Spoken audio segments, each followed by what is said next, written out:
Hello friends, नमस्कार. स्वागत आहे तुमचं स्वीट अँड स्पायसी किचनमध्ये. सध्या आपण टिफिन सिरीज पाहत आहोत. त्यामधील आपला आजचा हा चौथा दिवस आहे, म्हणजेच आजची आपली ही चौथी टिफिन रेसिपी आहे. तर इथे मी टिफिनमध्ये मोठ्या सुट्टीसाठी राजमाची भाजी व ट्रायंगल पराठा बनवलेला आहे. तसेच छोट्या सुट्टीसाठी इथे मी शिऱ्याच्या वड्या तयार केलेल्या आहेत. आता इथे मी 1 वाटी राजमा रात्रभर पाण्यामध्ये भिजत ठेवलेला होता. आता राजमा आपल्याला कुकरला उकडून घ्यायचा आहे. राजमा मी कुकरमध्ये घातलेला आहे. त्यामध्ये आपल्याला पाणी घालायचं आहे. तसेच यामध्ये आपल्याला अर्धा चमचा मीठ घालायचं आहे. मीठ घातल्यानंतर हे आपल्याला व्यवस्थित असं मिक्स करून घ्यायचं आहे व कुकरची लीड बंद करून राजमा आपल्याला 4 ते 5 शिट्ट्या होईपर्यंत शिजवून घ्यायचा आहे. आता इथे आपला कुकर होत आहे तोपर्यंत आपण पीठ मळून घेऊया. इथे मी 2 ते 3 चमचे गव्हाचं पीठ घेतलेलं आहे. तर यामध्ये आपल्याला अर्धा चमचा मीठ घालायचं आहे.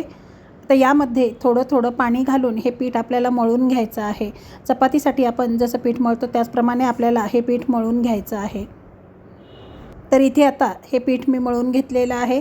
आता यावरती झाकण ठेवून आपण हे पीठ साईडला ठेवून देऊया. आता आपण भाजीसाठी लागणारं वाटण तयार करूया. इथे मिक्सरच्या भांड्यामध्ये मी 2 उभे चिरून घेतलेले कांदे घातलेले आहेत. 1 इंच आल्याचे तुकडे घालायचे आहेत. तसेच 10 ते 12 लसूण पाकळ्या घालायच्या आहेत. आता हे मिक्सरला आपल्याला बारीक असं वाटून घ्यायचं आहे. आता इथे मी हे मिक्सरला वाटून घेतलेलं आहे, तुम्ही पाहू शकता. आता हे आपण वाटीमध्ये काढून घेऊया.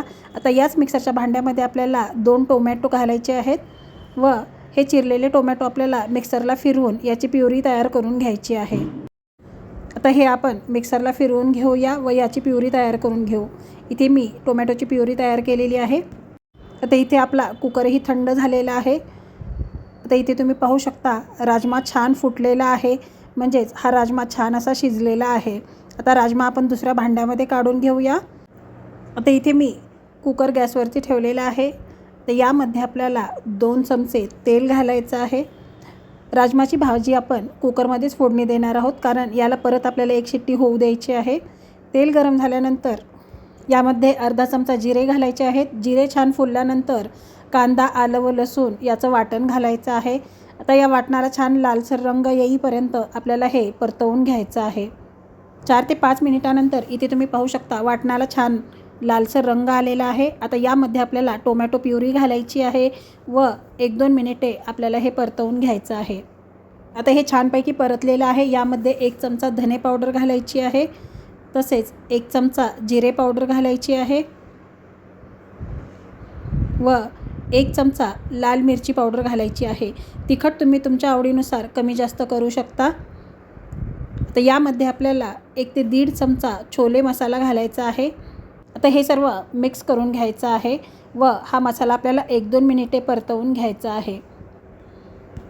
मसाला परतवून झाल्यानंतर यामध्ये आपल्याला आपण जो राजमा शिजवून घेतला आहे तो घालायचा आहे व हे मिक्स करून घ्यायचं आहे. आता हा मसाला व राजमा छानपैकी मिक्स झालेला आहे. आता यामध्ये आपल्याला थोडंसं पाणी घालायचं आहे. आता इथे मी अंदाजे अर्धा ग्लास पाणी घातलेलं आहे. पाणी घालून हे आपल्याला मिक्स करायचं आहे. आता राजमा उकडतेवेळी आपण यामध्ये मीठ घातलेलं होतं. भाजी एकदा टेस्ट करून परत यामध्ये आपल्याला चवीप्रमाणे मीठ मिक्स करायचं आहे. आता मीठ घातल्यानंतर हे आपण मिक्स करून घेऊया व कुकरची लीड बंद करून याची 1 शिट्टी होऊ द्यायची आहे. आता इथे कुकर थंड झालेला आहे. आपण कुकरची लीड काढून पाहूया. इथे तुम्ही पाहू शकता राजमाची भाजी छान अशी बनवून तयार झालेली आहे. आता हे आपण चमच्याने एकदा व्यवस्थित अशी मिक्स करून घेऊया. सकाळच्या घाईमध्ये राजमा, छोले या ज्या कडधान्याच्या भाज्या आहेत त्या कुकरमध्ये झटपट अशा बनवून तयार होतात. आता यामध्ये आपल्याला अर्धा चमचा कसुरी मेथी याप्रमाणे हातावरती थोडीशी क्रश करून घालायची आहे व हे चमच्याने परत एकदा आपल्याला मिक्स करून घ्यायचं आहे. तर आपली ही राजमाची भाजी बनवून तयार झालेली आहे. आता ही भाजी आपण साईडला ठेवून देऊया.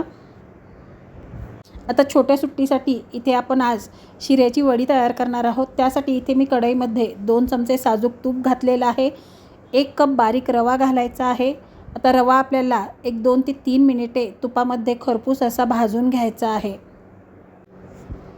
आता इथे 1-2 मिनिटे मी हा रवा छानपैकी भाजून घेतलेला आहे. रवा छान खरपूस असा भाजलेला आहे. मी साईडला पाणी गरम करण्यासाठी ठेवलेलं होतं. आता यामध्ये आपल्याला पाणी घालायचं आहे. शिरा बनवतेवेळी गरम पाणीच वापरायचं आहे आपल्याला। आता इथे मी अंदाजे अर्धा ग्लास पाणी घातलेलं आहे, हे मिक्स करून घ्यायचं आहे। आता यामध्ये आपल्याला लागेल असं पाणी घालून हा रवा शिजवून घ्यायचा आहे। आता पाणी घातल्यानंतर हा रवा मी शिजवून घेतला आहे, रवा छान सुट्टा झाला आहे। यामध्ये आपल्याला साखर घालायची आहे। गोड तुम्हाला कसं आवडतं त्यानुसार तुम्ही याच्यामध्ये साखर ॲड करा। साखर घातल्यानंतर हे आपल्याला 1-2 ते 3 मिनिटे शिजवून घ्यायचं आहे, जेणेकरून ही साखर पूर्णपणे यामध्ये छान अशी मिक्स होईल। आता यामध्ये तुम्ही ड्रायफ्रूट्स घालू शकता, वेलची पावडर घालू शकता, तुम्ही तुमच्या आवडीनुसार याच्यामध्ये ड्रायफ्रूट्स व वेलची पावडर ॲड करू शकता।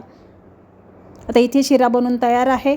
तर इथे मी एक ताट घेतलेलं आहे, त्यामध्ये आपल्याला हा शिरा घालायचा आहे व उलटण्याच्या साहाय्याने हा शिरा पूर्ण ताटामध्ये पसरवून घ्यायचा आहे। ही शिऱ्याची वडी अगदी झटपट बनून तयार होते, तसेच डब्यामध्ये द्यायला सुद्धा एकदम सोपी आहे। तसेच मुलांना खातेवेळी ही वडी अगदी सहजरित्या खाता येते, रवा सांडण्याची अजिबात भीती राहत नाही। आता हे थंड होऊ द्यायचं आहे। आता इथे हा शिरा थंड झालेला आहे। आता याची आपण वडी कट करून घेऊया। आता सुरीच्या साहाय्याने आपल्याला याच्या लहान मोठ्या कशा आवडतात त्याप्रमाणे वड्या कट करून घ्यायच्या आहेत। आता इथे मी स्क्वेअर शेपमध्येच या वड्या कट करणार आहे, तुम्ही डायमंड शेपमध्ये पण कट करू शकता, परंतु एका घासामध्ये एक वडी संपली पाहिजे याप्रमाणे इथे मी या वड्या कट केलेल्या आहेत। आता इथे तुम्ही पाहू शकता अगदी सहजरित्या या शिऱ्याच्या वड्या छान अशा निघतात। या वड्या छान अशा बनून तयार झालेल्या आहेत। आता आपण पराठे करायला घेऊया। हे मळलेलं पीठ मी परत एकदा थोडंसं मळून घेतलेलं आहे। आता या पिठाचा आपल्याला छोटासा गोळा घ्यायचा आहे, कोरड्या पिठामध्ये बुडवून याची आपल्याला एक लहानशी पारी लाटून घ्यायची आहे। आज आपण चपातीऐवजी त्रिकोणी पराठा तयार करणार आहोत। आता इथे ही पारी लाटून झाल्यानंतर याला आपल्याला तेल लावायचं आहे, परत फोल्ड करून याला वरती पण तेल लावून घ्यायचं आहे व याप्रमाणे फोल्ड करून याचा त्रिकोणी शेप तयार करून घ्यायचा आहे। आता कोरड्या पिठामध्ये बुडवून अगदी हलक्या हाताने हा पराठा आपल्याला लाटायचा आहे। इथे तुम्ही पाहू शकता याचे जे तिन्ही साईडचे टोक आहेत ते अगोदर आपल्याला लाटायचे आहेत, जेणेकरून या पराठ्याचा त्रिकोणी आकार राहील। नेहमी 30-30 साधी पोळी खाऊन मुलांना कंटाळा येतो, त्यामुळे या प्रकारे जर आपण सिंपल असे काही पराठे बनवून दिले तर मुले आवडीने खातात। आता इथे आपला पराठा लाटून तयार झालेला आहे। साईडला मी तवा गरम करण्यासाठी ठेवला होता, तोही गरम झालेला आहे। आता पराठा आपण भाजून घेऊया। आता दोन्ही साईडने आलटवून पलटवून हा पराठा आपल्याला खरपूस असा भाजायचा आहे। आता याला इथे मी तूप लावलेलं आहे, तुपाऐवजी तुम्ही तेलाचा वापर केला तरीसुद्धा चालेल। आता दोन्ही साईडने इथे मी तूप लावून घेतलेलं आहे। मीडियम फ्लेमवरती हा पराठा आपल्याला छान खरपूस असा भाजून घ्यायचा आहे। तर इथे आपला हा पराठा भाजून तयार झालेला आहे, आपण साईडला काढून घेऊ व दुसरा पराठा याचप्रमाणे आपल्याला भाजून घ्यायचा आहे। आता आपण टिफिन भरण्यासाठी घेऊया। छोट्या डबीमध्ये आपल्याला राजमाची भाजी घालायची आहे। टिफिन भरतेवेळी भाजी ही थंड करून वापरा, तसेच पोळी किंवा पराठेसुद्धा आपल्याला थोडेसे थंड करूनच टिफिनमध्ये भरायचे आहेत। यामध्ये इथे मी थोडीशी कसुरी मेथी घातलेली आहे। कसुरी मेथीमुळे राजमाच्या भाजीला टेस्ट खूप छान येते। आता यामध्ये आपल्याला आपण जे पराठे तयार केलेले आहेत ते घालायचे आहेत। राजमाची भाजी व पराठा माझ्या मुलीचा एकदम फेवरेट आहे। आता मी दुसरासुद्धा पराठा घातलेला आहे। आता आपण छोट्या सुट्टीसाठी लागणारा टिफिन भरूया। आपण छोट्या सुट्टीच्या टिफिनसाठी शिऱ्याची वडी तयार केलेली आहे, ती आपल्याला या डब्यामध्ये भरायची आहे। शिरा बऱ्याचदा मुलांना आवडत नाही, परंतु याप्रमाणे आपण जर याची वडी तयार करून दिली तर लहान मुलेसुद्धा हा शिरा अगदी आवडीने खातील व त्यांना खाणंही सोपं जाईल। तर अशा प्रकारे आपल्या आजच्या या टिफिनच्या दोन्ही रेसिपी बनवून तयार झालेल्या आहेत। या दोन्ही टिफिन रेसिपीज तुम्ही नक्की ट्राय करा, तुम्हालासुद्धा खूप आवडतील। तुम्ही जर माझ्या चॅनलवरती नवीन असाल तर चॅनलला सबस्क्राईब जरूर करा, तसेच रेसिपी आवडल्यास रेसिपीला लाईक करा, शेअर करा व शेजारील बेल आयकॉन क्लिक करायला अजिबात विसरू नका। वेळात वेळ काढून तुम्ही माझी रेसिपी पाहिल्याबद्दल खूप खूप धन्यवाद। चला तर मग आपण भेटूया पुन्हा अशाच एका नवीन रेसिपी व्हिडिओमध्ये। तोपर्यंत धन्यवाद।